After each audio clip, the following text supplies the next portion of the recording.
به نظرت کدوم درست‌تره و بیشتر به معنای واقعی این شب، یعنی طولانی ترین شب سال، نزدیکتره؟ چله به معنای دوره‌های 40 روزه است و تقریبا میشه گفت ربط آنچنانی به این شب نداره و شب‌های متعددی در طول سال میتونن چله باشن.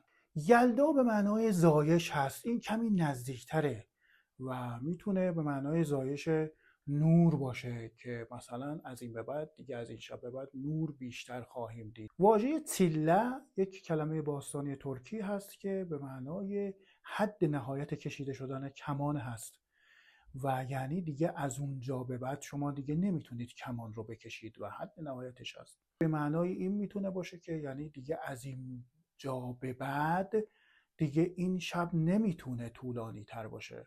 به نظر میاد که چیله نزدیکتره. نظر شما چیه؟ لطفا در کامنت ها بگید. در نظرسنجی هم شرکت بکنید.